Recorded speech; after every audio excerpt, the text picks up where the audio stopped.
इस कार्यक्रम के प्रायोजक करता है कमला पसंद, अनोखा स्वाद। नमस्कार, के न्यूज में आपका स्वागत है। मैं हूं आपके साथ शैलेंद्र चौहान। पश्चिम का सियासी पारा बेहद गर्म है। कैराना में सीएम योगी ने पहुंच के सियासी पारे की आंच और तेज कर दी है। 2017 के रण में पश्चिम में पूरे दमखम के साथ कमल खिला था, यानी बीजेपी को प्रचंड बहुमत मिला था। अब 2022 का रण है, फिर पश्चिम पर बीजेपी की नजर है। सवाल यही है, क्या है कैराना के मायने?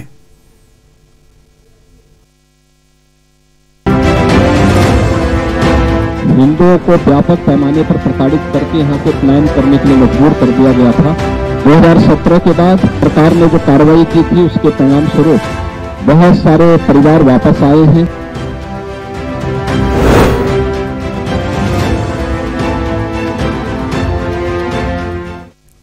पश्चिम के रण में कैराना की भूमिका बहुत अहम है। यह ऐसा नाम है जो मुजफ्फरनगर के दंगे के बाद सबसे ज्यादा सुर्खियों में आया था। आज अभी 2022 का रण है और इस रण में कैराना में ही पहुंचे हुए थे सीएम योगी आदित्यनाथ।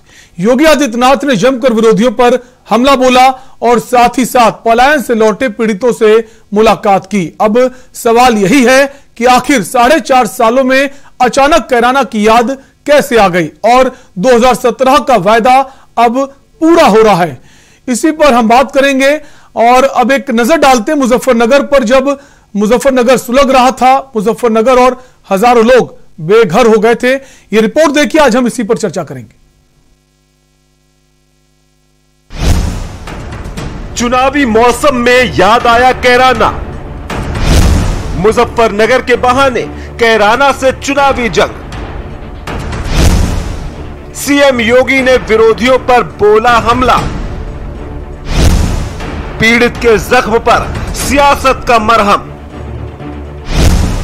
योगी का एक तीर से कई निशाना। क्या कैराना से किसान आंदोलन की काट? कैराना, पलायन और चुनावी पॉलिटिक्स। क्या 2022 में भी कैराना बनेगा चुनावी मुद्दा?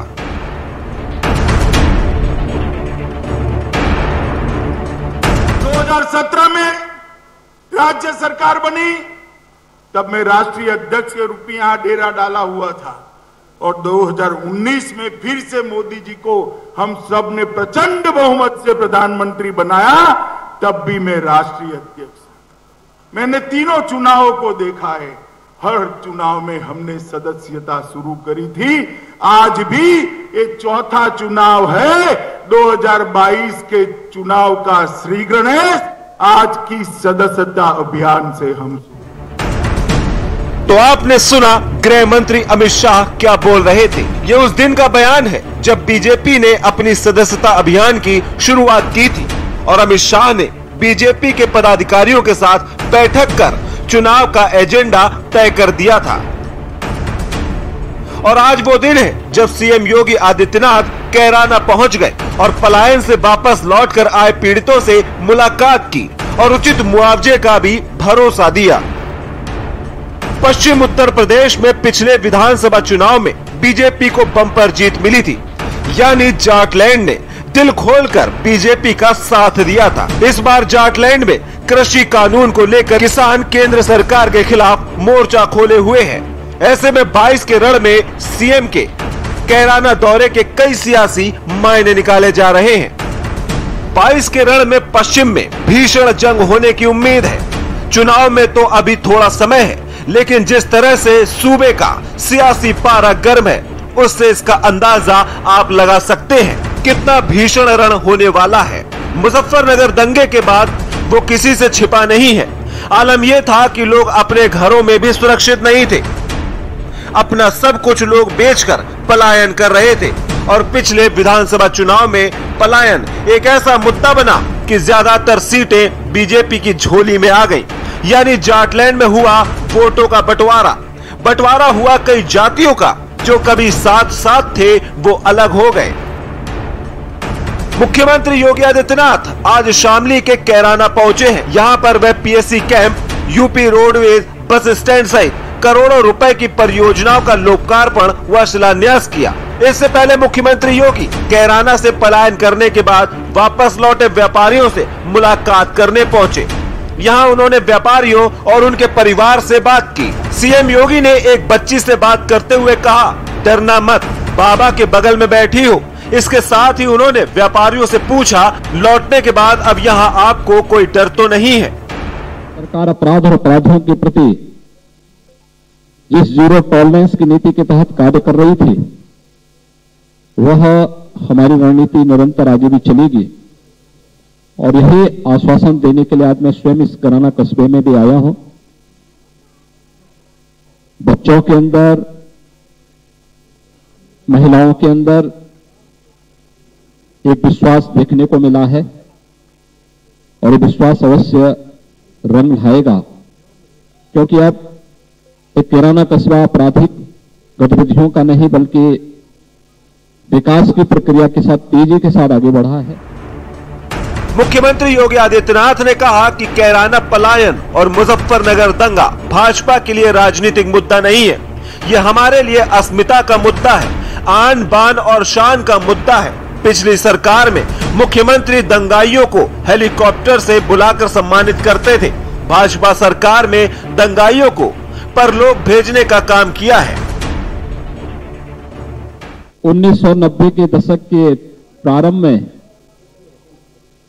राजनीति के अपराधीकरण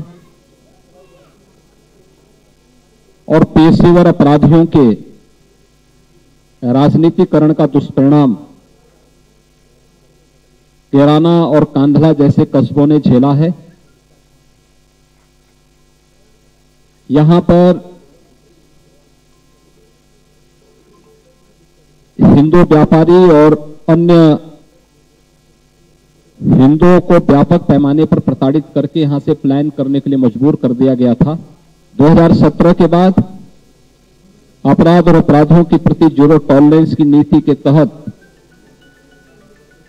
सरकार ने जो कार्रवाई की थी, उसके परिणाम स्वरूप इस कस्बे में शांति आई। बहुत सारे परिवार वापस आए हैं।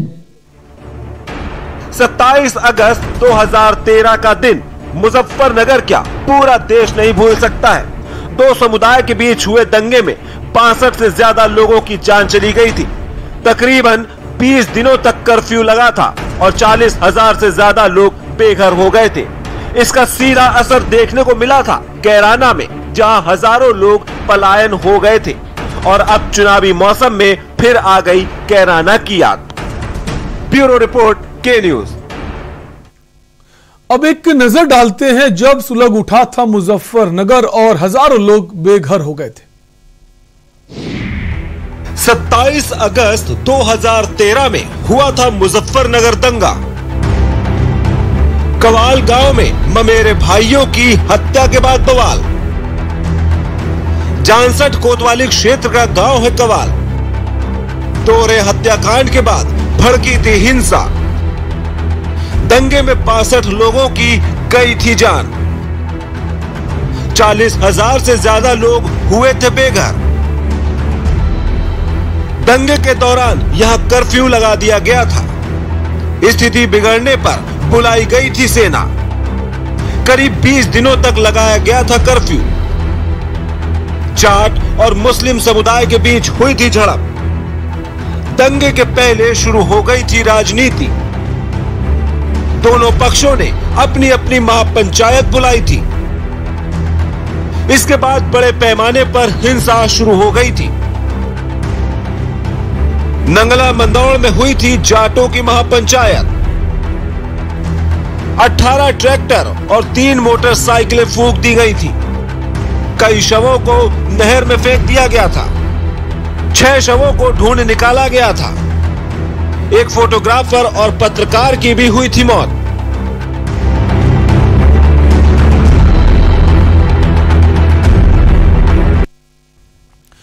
वैसे तो मुख्यमंत्री योगी आदित्यनाथ लगातार अलग अलग जिलों का दौरा कर रहे हैं उत्तर प्रदेश में और कई सारी जो योजनाएं हैं उनका लोकार्पण भी कर रहे हैं, शिलान्यास भी कर, लेकिन आज जो उनका शामली का दौरा था और कैराना उनका पहुंचना क्या हुआ, राजनीतिक गलियारों में चर्चाएं तेज हो गई, तमाम विपक्षी पार्टियां जो हैं वो हमलावर हो गई। उन्होंने कहना है कि कैराना की फिर याद मुख्यमंत्री जी को आ गई है और कई लोग इसको तुष्टीकरण की राजनीति भी करार दे रहे हैं। इसी पर हम बात करेंगे। कई खास मेहमान हमारे साथ मौजूद हैं। सबसे पहले आपका उनसे परिचय करा देते हैं। हमारे साथ आनंद दुबे हैं, बीजेपी से हैं, सर स्वागत है आपका। अनिल झा समाजवादी पार्टी से प्रवक्ता है, सर आपका भी स्वागत है। किसान नेता हैं हरिनाम सिंह, सर आपका भी स्वागत है। और शहनवाज आलम अल्पसंख्यक प्रदेश अध्यक्ष हैं कांग्रेस के, सर आपका भी स्वागत है। सबसे पहले आनंद दुबे जी, आपसे ही सवाल है कि लगातार मुख्यमंत्री जी अलग अलग जिलों का दौरा कर रहे थे, लेकिन आज जो कैराना उनका पहुंचना हुआ, अब इसको किस नजरिए से देखें? क्या हुजूर देर कर दी जाते जाते या फिर यही वक्त था जाने का क्योंकि चुनाव नजदीक है? नहीं, देखिए, मुख्यमंत्री जी लगातार उत्तर प्रदेश के विभिन्न क्षेत्रों में अपना दौरा कर रहे हैं। कि लगातार वो किसी न किसी जिले में जा रहे हैं, वहां पर कोई शिलान्यास है, उद्घाटन है और तमाम तरह की परियोजनाएं हैं जिनका लोकार्पण कर रहे हैं और बहुत सारी चीजें। और आपने जो कहा कि देर कर दिया, नहीं, देर नहीं किया, हमने कैराना को दुरुस्त कर दिया और दुरुस्त करने के बाद हम कैराना पहुंचे। आपको याद होगा कि 2017 में जब योगी जी ने उत्तर प्रदेश की सत्ता संभाली थी, भारतीय जनता पार्टी को जनता ने प्रचंड बहुमत दिया था, उसके पहले उत्तर प्रदेश की तस्वीर क्या थी? शाम होते ही उत्तर प्रदेश अंधकार में डूब जाता था क्योंकि बिजली नहीं। और उस अंधकार में उत्तर प्रदेश में किस तरह से अपराध का बोलबाला होता था, ये सब जानते हैं। किस तरह से पूरा उत्तर प्रदेश जंगल राज बन चुका था, गुंडे, माफिया, डकैत, लुटेरों का यहां अड्डा हो चुका था और सरकारी संरक्षण में अपराध को बढ़ावा दिया जाता। उत्तर प्रदेश की छवि पूरे देश में एक जंगल राज जैसी हो गई। आलम यह था कि उत्तर प्रदेश में जब न उद्योगपति आते थे न कोई निवेश आता था। आपको याद होगा कि अखिलेश यादव जी को इन्वेस्टर समिट करानी थी और जब उत्तर प्रदेश में कोई व्यापारी नहीं आया तो उनको इन्वेस्टर समिट उत्तर प्रदेश से बाहर जाकर करना पड़ा। हमने ये बेड़ा उठाया और यह संकल्प लिया कि उत्तर प्रदेश को भ्रष्टाचार मुक्त करना है, उत्तर प्रदेश को अपराध मुक्त करना है और इसकी शुरुआत की जीरो टॉलरेंस नीति के साथ। कैराना में एक वक्त में जो कश्मीर बनाने की कोशिश की जा रही थी कैराना को, और वहां जो हिंदू परिवार थे वो पलायन कर रहे थे और मुकीम काला गैंग का किस तरह से आतंक था, ये सबको पता है। लेकिन आज आप देखिए, वहां सभी लोग निर्भय हैं और सभी लोग अपने घरों में वापस लौटे हैं, अपने रोजी रोजगार में जुट गए हैं। क्यों? क्योंकि उत्तर प्रदेश की सरकार ने लोगों के अंदर यह भरोसा जताया कि उत्तर प्रदेश अब सुरक्षित है। उत्तर प्रदेश में अब सरकारी संरक्षण में किसी गुंडा, माफिया और मवाली की हिम्मत नहीं है जो किसी आदमी पर या किसी पर हाथ डाल सके। एक वक्त था उत्तर प्रदेश में, आपके कहने का मतलब है कि कोई देर नहीं हुई है, सही वक्त है वहां पहुंचने का। ठीक है, अनिल झा हमारे साथ हैं, समाजवादी पार्टी से प्रवक्ता हैं। अनिल जी, ठीक है आनंद जी, वापस आएंगे आपके पास, वापस आएंगे। अनिल जी, आनंद जी का कहना है कोई देर नहीं हुई है, सही वक्त है कैराना पहुंचने का मुख्यमंत्री का। कैसे देखते हैं इस दौरे को, मुख्यमंत्री आदित्यनाथ का जो आज का दौरा है? मुख्यमंत्री आदित्यनाथ जी का दौरा, चौहान साहब, इसको हम लोग ऐसे देखते हैं और प्रदेश की जनता ऐसे देखती है कि सारे लगभग 5 साल निकल जाने के बाद जिस तरह से किसी की कुर्सी जाती हुई दिख रही है, सत्ता हाथ से फिसलती हुई दिख रही है, वो खिसियाहट और बौखलाहट प्रदेश की जनता ने और हम लोगों ने आज देखा है। हम लोगों ने देखा है कि जो मुख्यमंत्री 5 साल तक प्रदेश में शासन, पूर्ण बहुमत की शासन, बल्कि बहुमत से ज्यादा शासन करता है, वो मुख्यमंत्री 5 साल बाद जब चुनाव के मोड में आता है और भाषण में ये नहीं कहता है कि उन्होंने 5 साल प्रदेश की जनता, कैराना की जनता के लिए क्या किया।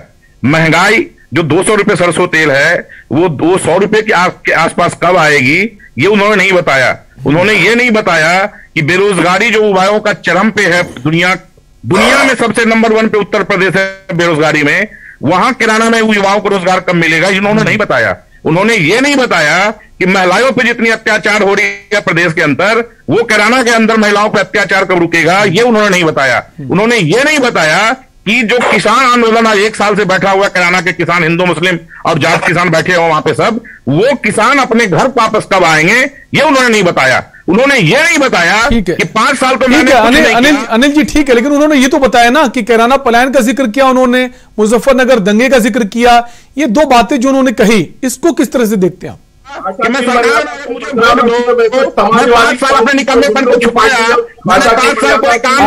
आनंद जी एक करके बात करिए, आपके पास भी आएंगे, आपसे जो जवाब लेंगे। अब इनको बात अपनी कमिट कर देने दीजिए। और ये तो उम्मीद ही है चौहान साहब की ये क्या बोलेंगे। और मैं तो बार बार कहता हूं आपके चैनल पे कि भारतीय जनता पार्टी के नीचे से लेकर ऊपर तक का नेता अगर 5 वाक्य बोलेगा, उसमें से 4 वाक्य हिंदू मुस्लिम पाकिस्तान मंदिर मस्जिद पे बोलेगा। इसके अलावा इनको आता ही नहीं कुछ, इनको कुछ नहीं मालूम है। चौहान साहब अब मैं बोलूंगा। ठीक है आनंद जी आपके पास आएंगे, एक एक करके आएंगे। बाकी लोग भी हमारे साथ जुड़े हुए हैं, आपके पास भी आएंगे। शहनवाज जी हमारे साथ हैं, शहनवाज आलम, अल्पसंख्यक प्रदेश अध्यक्ष कांग्रेस पार्टी के। शहनवाज जी, मुख्यमंत्री योगी आदित्यनाथ लगातार अलग अलग जिलों का दौरा कर रहे थे, लेकिन आज जब वो कैराना पहुंचे उसके बाद से लगातार अलग अलग पार्टी के नेता बयान दे रहे हैं। उनका कहना है कि फिर से तुष्टीकरण की राजनीति की शुरुआत हो गई है। आगाज तो चुनाव का पहले हो गया था, लेकिन असल आगाज जो है उसे आज का बताया जा रहा है। देखिए समाजवादी आनंद जी आएंगे आपके पास, आनंद जी आएंगे आपके पास। शहनवाज जी से हमारा सवाल है। मरे जा रहे हैं, इनको बर्दाश्त नहीं हो रही है। ठीक है आएंगे सर। शहनवाज जी अपनी बात कहिए। देखिए मेरा मानना है कि अगर आप कुछ दिनों पहले का एक वीडियो देखें, जब मुख्यमंत्री जी मेरठ गए थे तो उनको एक गली में जाने से रोकने के लिए वहां के बुजुर्गों ने चारपाई लगा दिया था। अगर आप शामली और मुजफ्फरनगर के वीडियोस देखेंगे तो आपको मालूम होगा कि बहुत सारे जो मंत्री हैं केंद्र में भी और विधान राज्य में भी भाजपा से जुड़े हुए हैं, उनको जाने पर लोगों ने रोका है और अपने गांव से मोहल्लों से उनको खदेड़ने का काम किया है। कई जगह भारतीय जनता पार्टी के मंत्रियों को पीटा भी गया है, जिसका वीडियो भी वायरल हुआ है। मेरा मानना है कि योगी जी के ऊपर बहुत दबाव है कि भाई प्रचार कैसे किया जाएगा, चुनाव आ रहा है और इस इलाके में भी आपको जाना ही है वोट मांगने। आप वोट मांगने जाएंगे और ये किसान आंदोलन का इलाका बना हुआ है, वहां पर योगी जी के ऊपर या उनके मंत्रियों के ऊपर जूता चप्पल चलने की संभावना ज्यादा है। ऐसे में उनके लिए जरूरी था कि वो कैराना जाए और इस तरह की वहां बात करे। तो हम मानते हैं कि ये सही टाइम पे वो जा रहे हैं, चुनाव है तो उनको जाना ही होगा। ये सब बात अगर नहीं करेंगे तो जनता पिटाई करने के लिए, खासतौर से जो उधर के जाट भाई बंधु हैं, हमारे जो किसान लोग हैं, वो तैयार बैठे हुए हैं। तो ये कहीं ना कहीं डिफेंस में आत्मरक्षा का एक पैतरा है, जिसको ये इन्होंने आज यहाँ जाकर के अपनाने की कोशिश की है, दिखाने की कोशिश की है, लेकिन इससे कोई फर्क नहीं पड़ेगा। मैं दावे के साथ कह सकता हूं कि पश्चिमी उत्तर प्रदेश में भारतीय जनता पार्टी का एक भी बड़ा नेता और ना तो कोई मंत्री, चाहे वो राज्य में हो केंद्र में हो, बिना सुरक्षा गारद के वो जा करके प्रचार नहीं कर सकता, वोट नहीं मांग सकता। इतना जनाक्रोश है और आप देखिएगा ये सब चीजें होने जा रही है। ठीक है, हमारे साथ हरनाम सिंह भी हैं, किसान नेता है। हरनाम सिंह जी, पश्चिमी उत्तर प्रदेश का इस बार जो चुनाव है, चुनाव तो पूरे उत्तर प्रदेश में है, लेकिन पश्चिमी उत्तर प्रदेश का इस बार नजरिया, सोच क्या होगी? क्योंकि 3 कृषि कानून के जो विरोध लगातार किसान कर रहे हैं, कहीं ना कहीं नाराजगी बहुत है किसानों में सरकार को लेकर, और ये जो दौरा था इसको लेकर आपका नजरिया क्या, आपसे जानना चाहेंगे। मैं आवाज आपकी कट गई थी, मैं सुन नहीं पाया, आपका सवाल दोबारा कर। हरिनाम सिंह जी, सवाल यह है कि पश्चिमी उत्तर प्रदेश में काफी ज्यादा संख्या में किसान जो है सरकार से नाराज हैं 3 कृषि कानून बिल को लेकर। दूसरी तरफ अब जो मुख्यमंत्री जी हैं, आज उनका दौरा था शामली का, वहां पहुंचकर उन्होंने तमाम सारी बातें कही, जिसको लेकर यह भी कहा जा रहा है कि तुष्टीकरण की राजनीति की शुरुआत हो रही है। किस तरह से देखते हैं मुख्यमंत्री जी के इस दौरे को, और किस तरह से देखते हैं जो किसान काफी संख्या में नाराज है इस वक्त, खासकर पश्चिमी उत्तर प्रदेश का? देखिए, भारत की सरकार और उत्तर प्रदेश की सरकार एक ही पार्टी की सरकार है, चेहरे अलग अलग हैं। कैराना जाने से इनकी समस्या का समाधान, भारतीय जनता पार्टी की जो समस्या का समाधान वहां से नहीं निकलता है। ये चाह रहे हैं कि कहीं ना कहीं पश्चिमी उत्तर प्रदेश या पूरे उत्तर प्रदेश में कहीं हिंदू मुसलमान कुछ हो जाए। पूरे देश का और पूरे प्रदेश का किसान इनकी सारी बात को समझ गया। हम इनसे मांग रहे हैं एमएसपी, हम इनसे मांग रहे हैं गन्ना भुगतान। इन्होंने 25 रुपए क्विंटल गन्ने के बढ़ाए, घटतौली लगातार चल रही है। अभी तक पूरे उत्तर प्रदेश की शुगर मिलें नहीं चल पाई। डीजल के रेट क्या हो गए? पहुंच गया है। भ्रष्टाचार कहां पहुंच गया? दरअसल ये भारतीय जनता पार्टी की सरकार नहीं है। भारतीय जनता पार्टी की अगर सरकार होती तो किसानों से बात करती, किसानों की समस्या का समाधान करती। मुख्यमंत्री जी क्यों नहीं किसानों के बीच में जा रहे आ रहे? उत्तर प्रदेश में जहां पे एक आंदोलन चल रहा है, वहां कैराना और शामली जाके क्या संदेश देना चाहते हैं? अरे किसानों से आओ, बात करो, किसानों से मिलो, किसानों से बैठक करो। खाद मिल रही है, पता नहीं इन्हीं गांव को कितने घंटे मिल रही है। इनके जिला अधिकारी, इनके कप्तान, इनके एसडीओ, इनके जेई फोन नहीं उठाते। इनकी सरकार को चला रहे हैं अधिकारी, मुख्यमंत्री जी नहीं चला रहे। ये सरकार भारतीय जनता पार्टी की चला रहे हैं उत्तर प्रदेश के कुछ अधिकारी।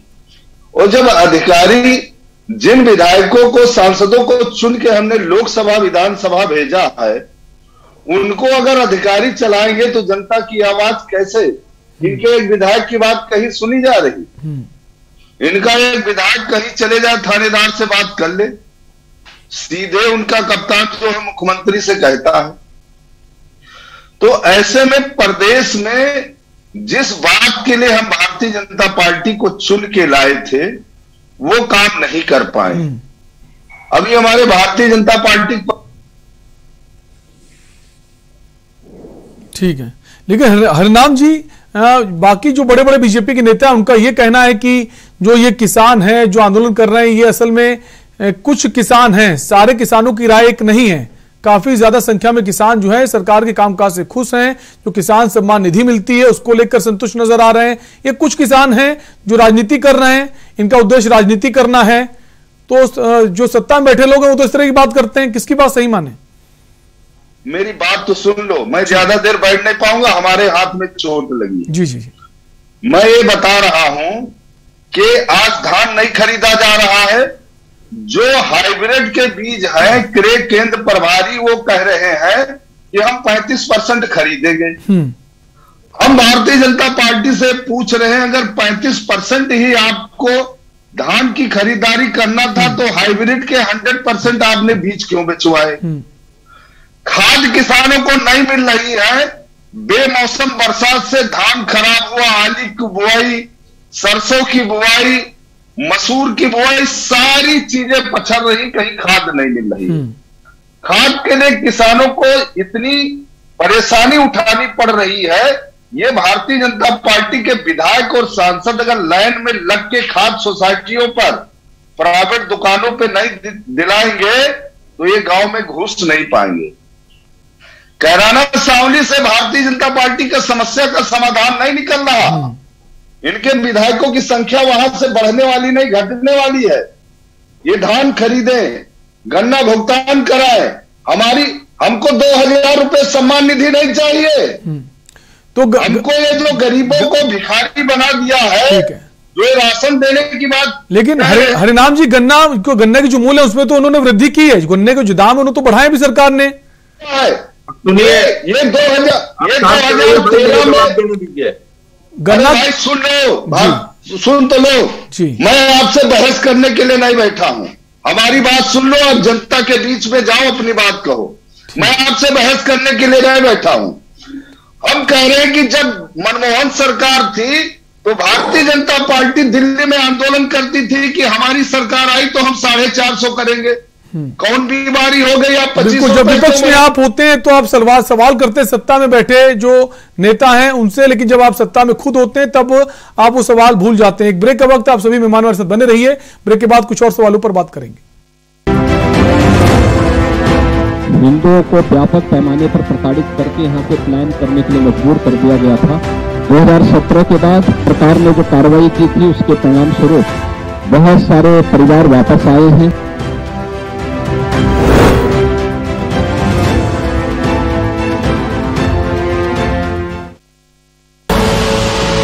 देख रहे हैं की न्यूज, खबरों का सारथी।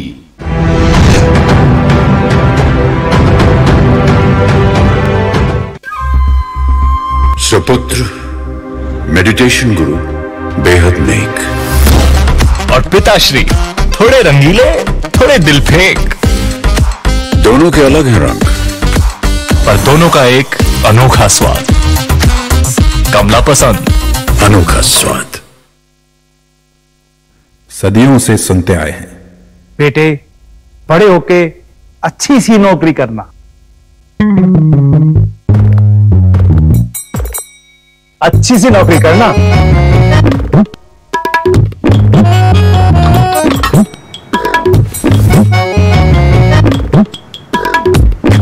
अच्छी सी नौकरी करना।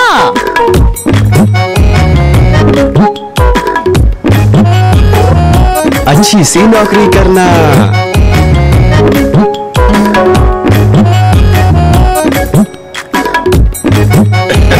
अच्छी सी नौकरी करना।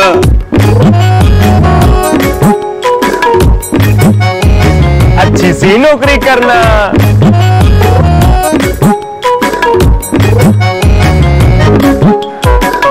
अच्छी सी नौकरी करना।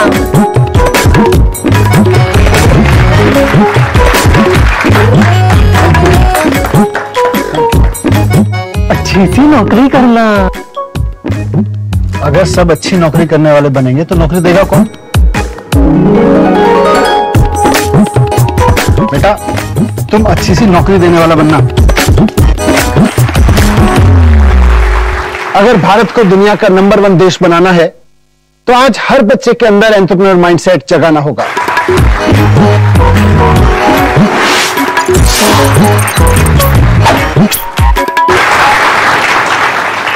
बिजनेस ब्लास्टर्स हमारी एक पहल है जो बच्चों को सिखा रही है कि उन्हें नौकरी ढूंढने वाला नहीं, नौकरी देने वाला बनना है।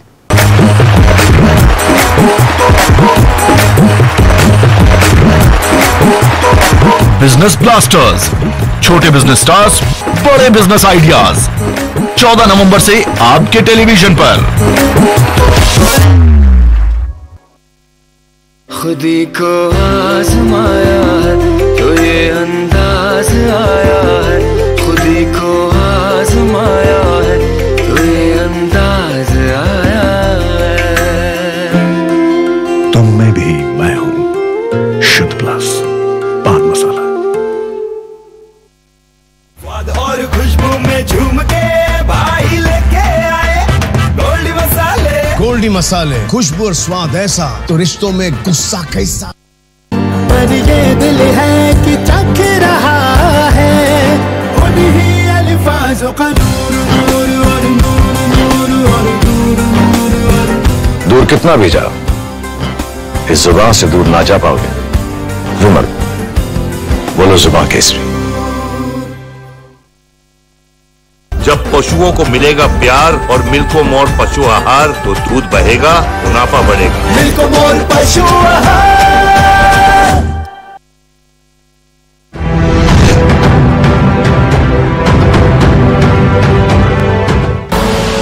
आप देख रहे हैं की न्यूज, खबरों का सारथी।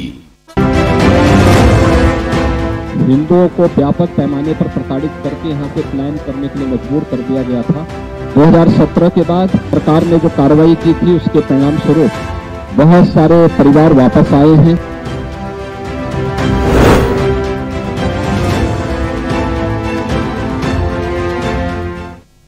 ब्रेक के बाद आपका स्वागत है। आप देख रहे हैं आज का मुद्दा, और आज का मुद्दा में हम बात कर रहे हैं मुख्यमंत्री योगी आदित्यनाथ के कैराना दौरे को लेकर। कैराना जाना क्या हुआ मुख्यमंत्री जी का, उसके बाद सियासी गलियारों में तमाम तरह की बातें सामने आ रही हैं। लोगों का कहना है तुष्टीकरण की राजनीति की शुरुआत हो गई, चूंकि चुनाव नजदीक हैं। अब मुजफ्फरनगर और कैराना के जरिए वोटों का बंटवारा करने की सरकार की कोशिश है। इसी पर हम बात करें, हमारे साथ कई सारे खास मेहमान मौजूद हैं। हम सीधे चलेंगे आनंद दुबे के पास, बीजेपी प्रवक्ता हैं। आनंद जी, 2017 में जब ये मुजफ्फरनगर दंगा हुआ और कैराना में जो पलायन हुआ उसको लेकर एक माहौल बना था और कहीं ना कहीं बीजेपी को उससे फायदा पहुंचा था। अब फिर से कैराना पहुंचे मुख्यमंत्री जी, क्या वो कोशिश जो 2017 में की गई थी वो जो कामयाब हुई थी उस कोशिश को दोहराना है, ये मकसद है? नहीं, देखिए, मैं सपा के प्रवक्ता को भी सुन रहा था, मैंने कांग्रेस को भी सुना और मैंने जो किसान तथाकथित किसान नेता उनको भी सुना। तो सबसे पहले तो मैं समाजवादी पार्टी के प्रवक्ता को यह बताना चाहता हूं कि भाषा के मर्यादा को हमेशा डिबेट में बरकरार रखना चाहिए। ये अपने प्रधानमंत्री, गृह मंत्री, मुख्यमंत्री को भी याद दें तो ज्यादा सही होगा। बता रहा हूं, आप अपनी भाषा के मर्यादा पे रहिए, मैं अपनी भाषा के मर्यादा पे रहता हूँ। सत्ता का किसको है? मैं कह रहा हूँ आपसे कि आप ये बातें अपने योगी जी कौन बोलता था, ये सत्ता जी का है। अनिल जी शांत हो जाइए, अनिल जी शांत हो जाइए, एक एक करके बात करिए। मर्यादा, भाषा की मर्यादा आपसे, आप दोनों ही से निवेदन है कि अपनी भाषा की मर्यादा का ख्याल रखें, उसे बनाए रखें। इन्होंने मुद्दा उठाया रोजगार का, सपा के प्रवक्ता हैं, मैं इनसे पूछना चाहता हूं कि समाजवादी पार्टी ने 5 साल में कितनी सरकारी नौकरी दी? सत्ता में भी आप है, आप जवाब दीजिए। मैं जब सत्ता में आऊंगा। आनंद जी, जवाब देने की बारी आपकी है, सरकार आपकी, जवाब तो आपसे मांगा जाएगा ना। जब उनकी सरकार आएगी तो उनसे जवाब मांग लेंगे। जवाब दें। आपके समझ में बेरोजगारी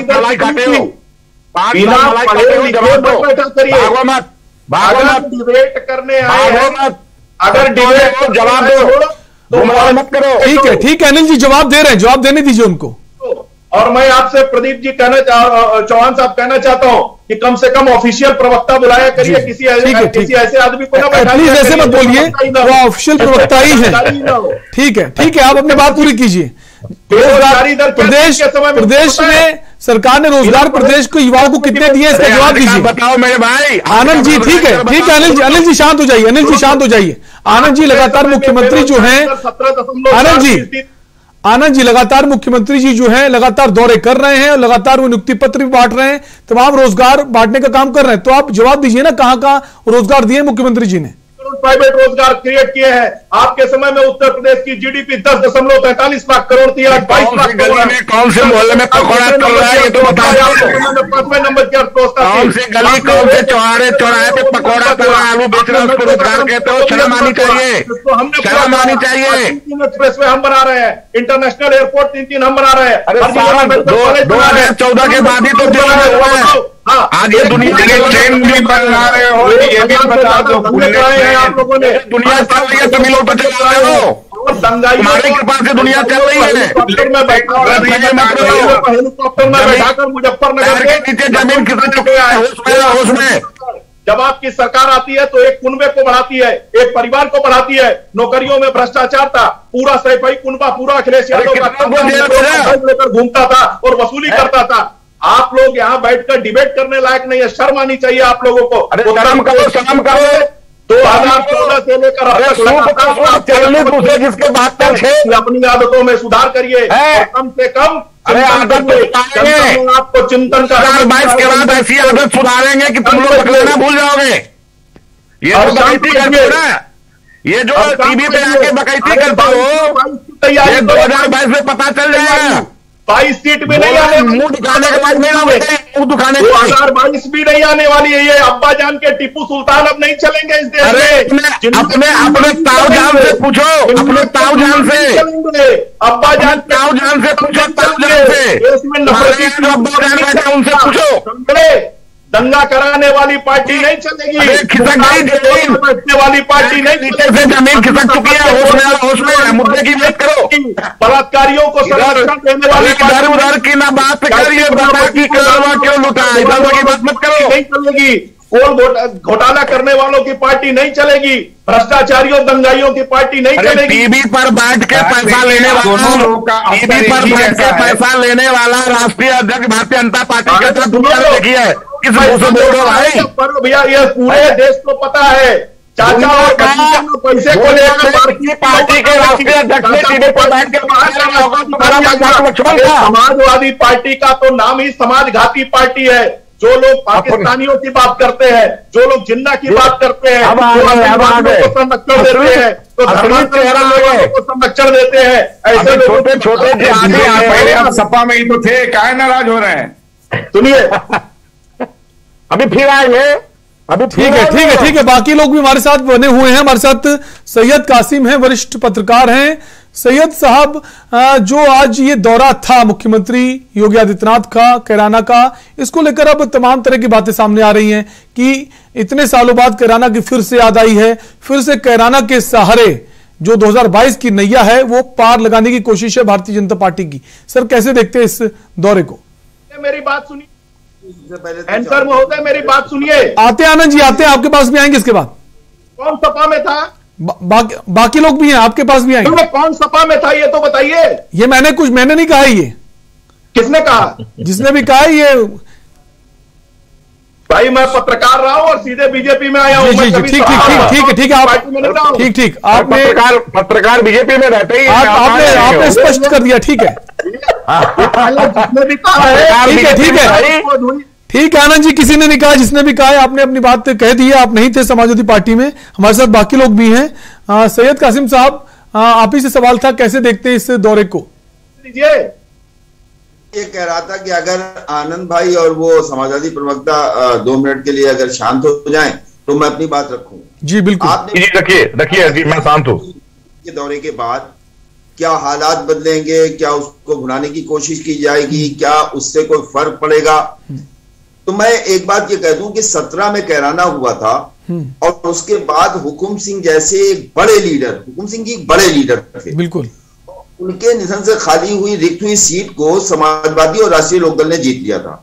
तो कैराना का मुद्दा तो तब का खत्म हो चुका है। कैराना को दोबारा मुद्दा बनाने का प्रयास करना, सबका विकास सबका साथ नारा, विकास की बातें आनंद भाई भी कर रहे थे, समाजवादी पार्टी के प्रवक्ता भी कर रहे थे। जब चुनाव विकास पे लड़ना है तो कैराना, राम जन्मभूमि, जिन्ना, पाकिस्तान, क्रिकेट मैच, इनको लाने का मतलब ये लगता है। जिन्ना कौन लाया भाई साहब? जिन्ना को कौन लाया? आनंद भाई, मैं मुझे कंप्लीट कर ले। आनंद जी आपके पास आएंगे, उनको आनंद जी आपके पास आएंगे, उनको अपनी बात पूरी कर लेने दीजिए, एक एक करके बात करिए। मैं कह रहा हूं कि आप, अरे बोलने तो दो भाई उनको। केंद्र की सरकार ने, उत्तर प्रदेश की सरकार ने विकास किया है, आपने लोगों का काम किया है, आपने गरीबों का हित किया है, आपने मुफ्त सिलेंडर बांटे हैं, आपने मुफ्त राशन दिया है, आपने मुफ्त लोगों को खातों में पैसा भेजा है, आपने डायरेक्ट लोगों के जेब में पैसा डाला है, आपने किसानों की मदद की है। जब इतने काम आपको बताने के लिए जिसे आप भूल क्यों जाते हैं? आप फिर वही कैराना, फिर वही मंदिर, फिर वही सपा ने जिन्ना को क्यों कहा, फिर पाकिस्तान का क्रिकेट मैच, फिर जहीर खान। ये बताता है कि आप कहीं ना कहीं अपने उन कार्यों में विफल हैं जो आपने कहा है कि हमने किया है, जिसकी आपने बुकलेट छापी है कि हमने इतने काम किए। अगर आपने वो काम किए होते, वो काम धरातल पे होते, तो आपको ये जहमत न करनी पड़ती। ऐसा मेरा कहना है आपको। अगर आपने विकास किया है तो दिखाई देता है। अगर लेकिन सैयद साहब, एक बात और भी बोली मुख्यमंत्री जी ने। उन्होंने कहा कि पहले जो लोग थे वो शामली के, वो दिल्ली जाते थे इलाज कराने, अब दिल्ली के लोग शामली इलाज कराने आते हैं। कितना सहमत है उनकी इस बात से? हो गया शामली में ऐसा क्या हो गया कि दिल्ली को लोग शामली आएंगे? शामली में ऐसा कौन सा वैद्य है जहां पे आना पड़ रहा है?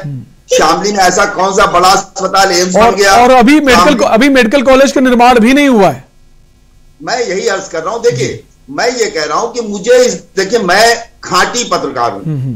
मुझे ये कहने में, मेरे लिए समाजवादी, बहुजन समाज पार्टी, कांग्रेस और भाजपा सब बराबर है। लेकिन मुझे अफसोस तब होता है कि जब भारतीय जनता पार्टी के प्रवक्ता और समाजवादी के प्रवक्ता दोनों अभी लड़ रहे थे, एक पार्टी की परिवार, एक पार्टी, एक परिवार, एक की दलाली और एक की नौकरी और एक ही जात। जब आपने विकास किया है तो आप विकास की पटरी को पकड़े। आप विकास की पटरी देखिए। मैं एक बात इस बहस से हट के कह दूं, शहनवाज भाई यहां बैठे हुए हैं, कांग्रेस पार्टी के प्रवक्ता, बल्कि कांग्रेस पार्टी के चेहरा है, मुस्लिम चेहरा है, उसके अलावा भी सब कुछ है। इस वक्त भारतीय जनता पार्टी को समाजवादी पार्टी पर हमलावर होने की जगह पर कांग्रेस की तरफ देखना चाहिए। प्रियंका गांधी का कार्ड कांग्रेस, भारतीय जनता पार्टी को भारी पड़ने जा रहा है। इसको आप आने वाले चुनाव में देखेंगे। लेकिन सैयद साहब, जैसे आपने कहा, जैसा सैयद साहब आपने कहा कि बाकी विकास की बात करनी चाहिए। विकास की बात भी करते हैं मुख्यमंत्री जी। लगातार कई शहरों में मेट्रो निर्माण चल रहा है और कई जगह मेट्रो शुरू भी हो जाएगी। उसके अलावा जो पूर्वांचल का एक्सप्रेसवे है, लगातार कई सारे मेडिकल कॉलेज का जो है उद्घाटन भी कर रहे हैं, शिलान्यास भी कर रहे हैं। और बहुत जल्द जो एयरपोर्ट है, इंटरनेशनल एयरपोर्ट जेवर में बनने वाला है। अगर कुशीनगर की बात करें, वहां इंटरनेशनल एयरपोर्ट बन चुका है। तो विकास तो हो रहे हैं, ये नहीं कह सकते कि विकास नहीं हुए हैं। विकास हुआ है तो विकास रोड कहाँ नहीं मांग रहे भाई। मेरा अपना कैलकुलेशन है कि अखिलेश यादव ने जिन विकास को बता के विकास चुनाव लड़ा था, जिसपे वो विकास पुरुष अपने को कहते थे, काम बोलता है का नारा दिया था। देखिए साहब, ऐसा है कि यह है उत्तर प्रदेश।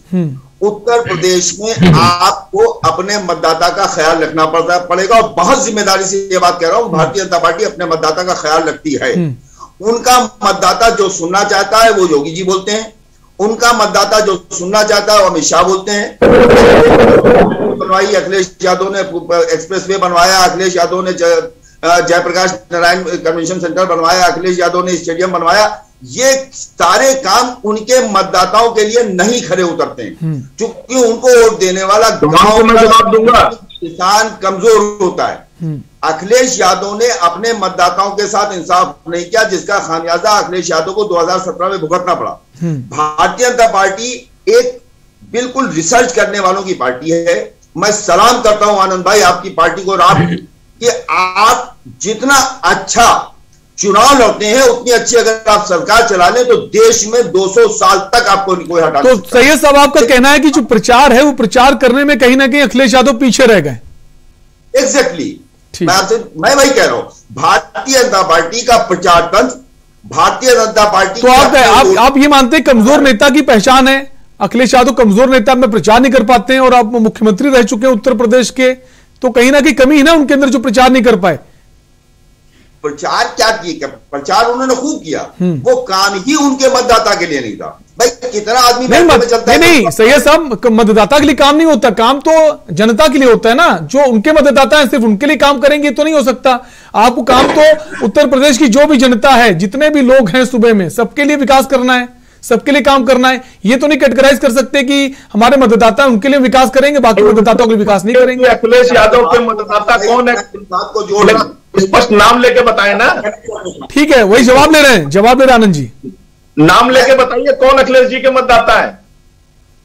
अखिलेश जी का मतदाता गांव में रहता है, जो मुलायम सिंह का मतदाता। अखिलेश जी का कोई मतदाता नहीं है। जो मुलायम सिंह का वोटर था वो अखिलेश के साथ डाइवर्ट हुआ। तो शहर में समाजवादी पार्टी का वोटर्स नहीं, आपका ये कहना है? एग्जैक्टली, जो मुलायम सिंह का वोटर था वो अखिलेश के साथ गया। अखिलेश का कोई मतदाता नहीं। अखिलेश का मतदाता अगर होता तो 2017 से के बाद अखिलेश यादव ने जितना काम किया था, जिसे वो बताते हैं, उन्हें वोट मिलता। वो सिमट गए। भारतीय जनता पार्टी फिर ठीक है, जवाब ले लेते हैं सर। अनिल झा हमारे साथ बने हुए हैं। अनिल जी, जैसे सैयद साहब का कहना है अखिलेश यादव जो है उनका कोई वोटर ही नहीं है, कोई मतदाता ही नहीं है। जो भी मतदाता है वो मुलायम सिंह जो नेताजी थे उनके ही मतदाता बना हुआ है, वही वोट देता है तो चुनाव जीतते हैं, वो वोट नहीं देता चुनाव हार जाते हैं। कितना सहमत है? देखिए, सैयद जी की बात है और लोकतंत्र में सबको अपनी बात रखने का अधिकार है। और सैयद जी अगर ऐसा सोचते हैं, सैयद जी को अगर ऐसा लगता है, ये उनकी विचार हो सकती है। जहां तक अखिलेश जी का सवाल है तो मुझे नहीं लगता है कि अखिलेश जी का वोटर है या नहीं है, अखिलेश जी कैसे नेता है, या हमें कहने की टीवी पे बैठ की जरूरत है। ये दुनिया जानती है, उत्तर प्रदेश के बच्चा जानता है, उत्तर प्रदेश का यूथ जानता है, किसान जानता है, नौजवान जानता है, गरीब तबका जानता है। हाँ, ये भी सच है कि वो आदरणीय मुलायम सिंह नेताजी के बेटे हैं, और जाहिर सी बात है जो नेताजी ने विरासत एक सामाजिक और राजनीतिक करण करके बना के उन्होंने एक अपना वोट बैंक बनाया, वो जाहिर सी बात है वो वोट बैंक उनके साथ है और वो हर बाप के साथ रहता है। लेकिन जैसा कि अनिल जी उन्होंने कहा कि जो प्रचार है एक अच्छे राजनेता के तौर पर, अगर आप परिपक्व राजनेता हैं तो आपके अंदर सारे गुण जो हैं वो विद्यमान होने चाहिए, गुण होने चाहिए। तो कह सकते हैं कि आप मुख्यमंत्री रहे 5 साल उत्तर प्रदेश में, उसके बाद भी आप प्रचार नहीं कर पाए, और अब जब चुनाव हार गए, अब चुनाव नजदीक है, तब आप रथ यात्रा निकाल रहे हैं। अब जगह जगह जाकर समाजवादी पार्टी ने जो काम किए हैं अब वो आप गिना रहे हैं। जब आप मुख्यमंत्री थे तब आप वो काम नहीं कर पाए, अब वो काम गिना रहे हैं। क्या लगता है कितना फायदा पहुंचेगा इनको, या फिर देर कर दी उन्होंने? चौहान साहब, जब 2017 में चुनाव थी तब भी हमने यही कहा जो हमने किया।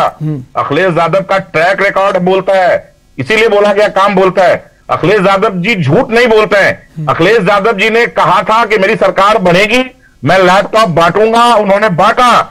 अखिलेश यादव 2017 में 9 लाख बांटूंगा, उन्होंने लैपटॉप बांटे हैं।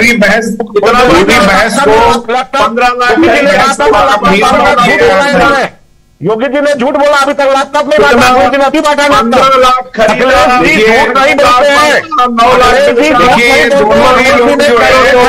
आनंद जी सुनिए, आनंद जी सुनना भी सीखिए, आप सत्ता में बैठे हैं, सुनना भी सीखिए। अगर वो कह रहे हैं कोई बात की लैपटॉप बांटे गए, जनता भी जानती है लैपटॉप अखिलेश यादव ने बांटे हैं, तो उसको स्वीकारने में क्या दिक्कत है? और आपने कोई घोषणा पत्र में वायदा किया था टैबलेट बांटने का, तो आप अगर नहीं बांट पाए उसके लिए आपकी सरकार जो है वो जिम्मेदार है, उसको स्वीकारिए ना। आना दीदी पे फिर बैठ के डिबेट करेंगे और आईना दिखाएंगे, चिंता मत करो दुबे जी, भागने मत रहना, पार्टी मत छोड़ना, पार्टी मत छोड़ना, इसी पार्टी में रहना, बीजेपी में रहना, हमको दिखाने बीजेपी में रहना, आईना दिखाएंगे, दिखा दिया है जो भी आनंद जी ठीक है आनंद जी, अखिलेश यादव लगातार मंच से एक बात भी बोल रहे हैं कि जो उन्होंने डायल 100 की शुरुआत की थी उसकी तारीफ काफी जगह हुई थी। वो ये भी बोलते हैं कि डायल 100 का नाम बदल दिया गया है, वो 112 कर दिया गया, बाकी उसमें कोई परिवर्तन नहीं किया गया है। आप क्या किया इन्होंने नाम बताइए आनंद जी। क्या किया? नाम बदलेंगे भाई, बदलो ना, बदलेंगे बिल्कुल बदलो। अरे हम काम करेंगे, तुम नाम बदलो। अरे भाई भगवान राम तुम्हारे, भगवान राम तुम्हारे नहीं है,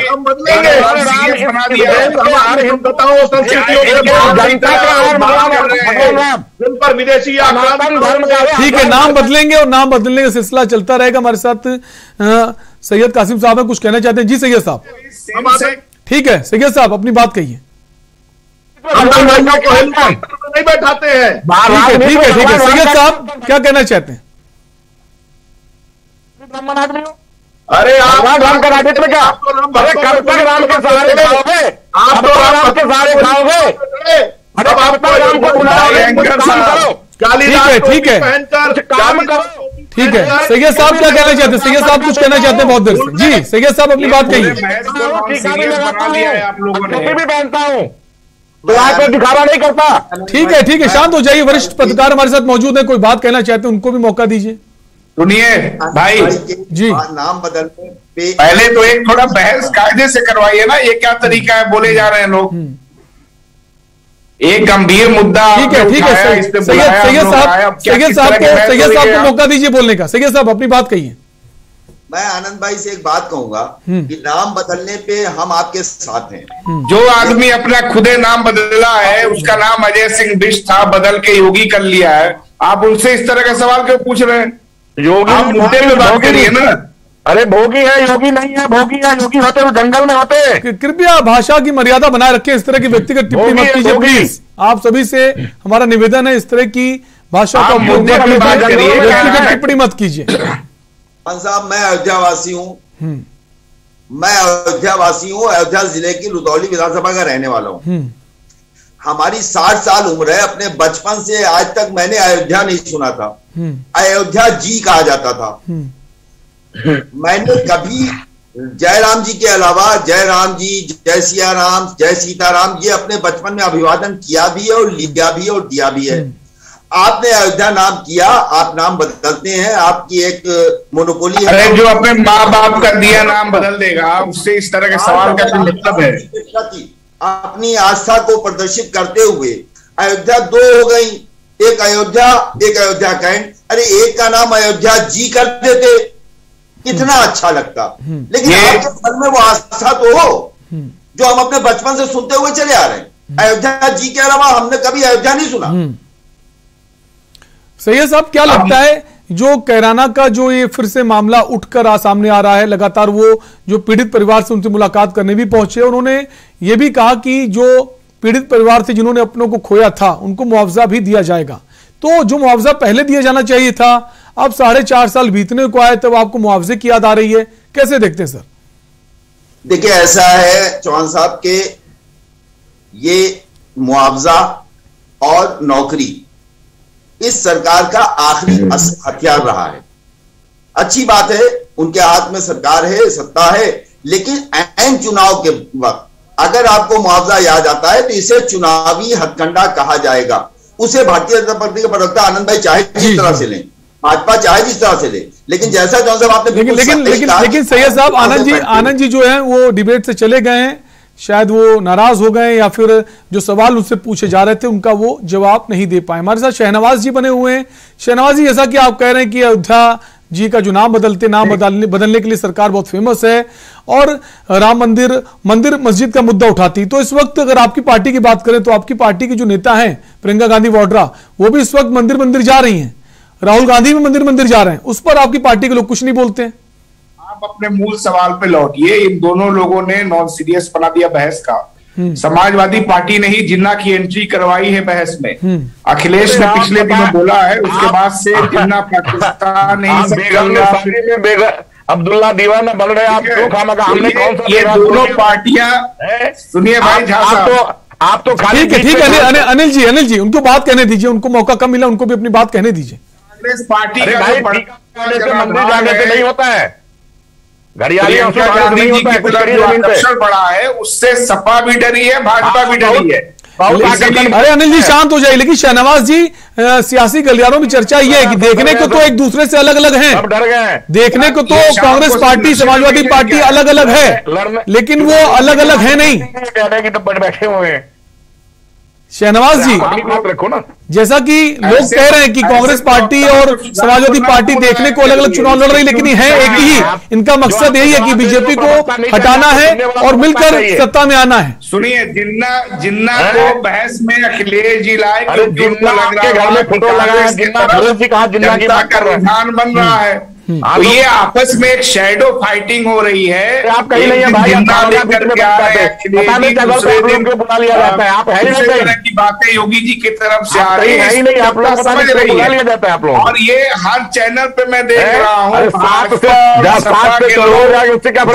उसके इस तरह की बहस कर रहे हैं। एक पहले से इनको निर्देश दिया गया है, हम लोग हमारी समाजवादी पार्टी की सीधी टक्कर भारतीय जनता पार्टी से हम लोग सीरियस बाकी को नहीं लेते हैं। टक्कर चुनाव में होगा कि बिल्कुल सीरियस नहीं लेते हैं, करोगे भाई, आपको जो बोल रहे हैं मुझे सीरियस नहीं लेता आपको। ठीक है शहनवाज जी, ठीक है शहनवाज जी। अनिल जी जवाब दे दीजिए उनके सवाल का कि अभी जिन्ना का जिन फिर से निकल आया है।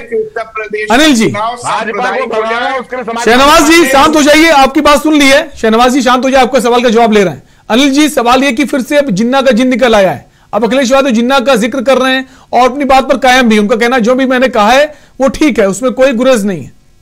देखिए, अगर कोई भी नेता, अब मेरे से सवाल किया गया, भाई साहब थोड़ा सुन तो लो। ठीक है अनिल जी, अपनी बात कही। अरे सुनिए, पहले बोल। अरे सवाल मुझसे किया गया, मैं बोल लूं? कांग्रेस के प्रवक्ता महोदय, मैं सवाल मुझसे किया। शहनवाज जी, उनको अपनी बात पूरी करने दीजिए, उसके बाद आपके पास आएंगे। शहनवाज जी अपनी बात, ठीक है अनिल जी आते हैं। शहनवाज जी अपनी बात पूरी कीजिए। मेरा मानना है कि सपा और भाजपा दोनों चुनाव को सांप्रदायिक बनाना चाहते हैं। आज जो योगी जी ने वहां बोला कि कोई अब दिल्ली नहीं जा रहा है, इसका मतलब यह भी है कि कोई दिल्ली जाने लायक बचा ही नहीं है कि किराया भाड़ा खर्च करके जाए वहां इलाज कराने, है ना। तो ये योगी जी चाह रहे हैं कि यही सब मसले पे बात हो ताकि किसानों के मसले दब जाए, बेरोजगारी का मसला दब जाए। आप देखिए, पूरे चुनाव में अभी प्रचार तो शुरू हो गया। आज कल अखिलेश जी ने भी रैली की अंबेडकर नगर में, कहीं पर भी जनता की बात नहीं हो रही है, किसानों की बात नहीं हो रही है, बेरोजगारी की बात नहीं हो रही है। ये सिर्फ प्रियंका गांधी और कांग्रेस इन सवालों को उठा रहे हैं। ठीक है शहनवाज जी, आपकी बात हो गई। अब आप ही का जो सवाल था उसी के जवाब ले लेते हैं। अनिल जी, जैसा कि उन्होंने कहा कि अखिलेश यादव अब जिन्ना का जिक्र कर रहे हैं और उसके बाद जब उनसे पूछा जाता है तो कहते हैं अपने बयान पे मैं कायम हूं, कोई उसमें उनको गुरेज नहीं है। कैसे देखते सर इस बयान को? देखिए, सच्चा नेता और असली नेता वही होता है जो अगर कोई चीज बोलता है उस पर कायम रहे। अगर उन्होंने कुछ बोला है, किस परिप्रेक्ष्य में बोला है, उस पूरे परिप्रेक्ष्य को समझिए। आप बीच से एक ठीक है समय का अभाव है। ठीक है, समय का अभाव है सर। सैयद साहब कुछ कहना चाहते हैं सर, कम शब्दों में भी बात पूरी कीजिए। मैं कह रहा हूं ठीक है अनिल जी, समय का अभाव है। सैयद साहब अपनी बात पूरी कीजिए कम शब्दों में। मैं ये कह रहा हूं कि अगर अखिलेश यादव ने जिन्ना के बारे में फ्रीडम फाइटर का और बैरिस्टर का और ये जिक्र किया और उस पर कायम है तो कोई बात नहीं है, आप रहिए कायम। भारतीय जनता पार्टी ने। अखिलेश यादव इतने पढ़े लिखे तो नहीं लगते हैं, उनके बात से इतनी गंभीरता तो नहीं दिखती है कि वो बहुत स्कॉलर हैं। ठीक है अनिल जी, उनको भी अपनी बात पूरी करने दीजिए। उसके लिए आप क्यों चिंता कर रहे हो? पढ़े लिखे नहीं है, सीरियस नहीं है, उसके लिए आप चिंता क्यों कर रहे हैं? आप अपने नेताओं की चिंता करिए। आप तो भाई साहब 8 बजे से पहले की बहसों में रहा करी। अरे आप मेरे साथ पहली बार बैठे हो और हमारे साथ आप टॉपिक पे बोल नहीं पाओगे। आप लोग ठीक है सर, समय का अभाव। सैयद साहब को अपनी बात पूरी करने दीजिए। सैयद साहब अपनी बात पूरी कीजिए। अनिल भाई, क्या अखिलेश जी ने अमेठी के जिले के समाजवादी पार्टी के अध्यक्ष के उस बयान से भी सहमति व्यक्त की है जिसमें उन्होंने कहा है कि सरदार पटेल अगर भारत के प्रधानमंत्री होते तो भारत में एक भी मुसलमान ना होता? उससे भी सहमत है आप? अगर नहीं है तो उसके खिलाफ कार्रवाई क्या की गई? ठीक है, समय का अभाव है। आप सभी मेहमानों का बहुत बहुत शुक्रिया इस चर्चा में जुड़ने के लिए। तो हम चर्चा कर रहे थे मुख्यमंत्री योगी आदित्यनाथ का जो आज शामली का दौरा था, वो कैराना पहुंचे और एक बार फिर से कैराना का पलायन का मुद्दा उन्होंने उठाया और मुजफ्फरनगर दंगे का मुद्दा उठाया। इसको लेकर राजनीति तेज हो गई। अलग अलग पार्टियों के जो नेता है वो बयानबाजी कर, उनका कहना है फिर से बीजेपी जो है तुष्टीकरण की राजनीति पर उतर आई। इसी पर बात कर रहे थे। फिलहाल के लिए आज का मुद्दा में इतना ही। बाकी खबरों के लिए देखते रहिए न्यूज़ इंडिया। नमस्कार।